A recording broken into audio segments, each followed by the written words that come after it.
বাংলাদেশের চক্ষু স্বাস্থ্যসেবার উন্নয়ন, অন্ধত্ব প্রতিরোধ এবং দৃষ্টি প্রতিবন্ধকতা হ্রাসে পারস্পরিক সহযোগিতা আরও জোরদারের বিষয়ে আলোচনা করেছেন প্রধানমন্ত্রী ও আইএপিবি এর প্রধান নির্বাহী কর্মকর্তা পিটার হল্যান্ড।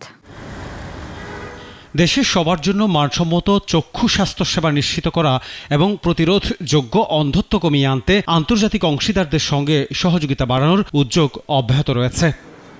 এরই ধারাবাহিকতায় সকালে সচিবালয়ে মন্ত্রিপরিষদ বিভাগে প্রধানমন্ত্রী তারেক রহমানের সঙ্গে সৌজন্য সাক্ষাৎ করেন international agency for prevention of blindness আইএপিবির প্রধান নির্বাহী কর্মকর্তা পিটার হল্যান্ড।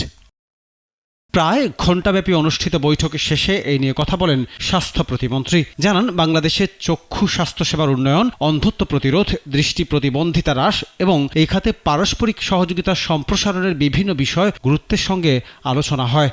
তিনি বিশেষভাবে আইএপিবিকে অনুরোধ করেছেন এই শিশুদের চোখের চশমা এবং চোখ পরীক্ষার জন্য আমরা যদি কোনো কর্মসূচি নেই সেখানে তারা সহযোগিতা করবেন এবং আইএপিবিও আশ্বাস দিয়েছেন তারা বিভিন্ন সংস্থার মাধ্যমে এ কাজে আমাদের সহযোগিতা করার চেষ্টা করবেন।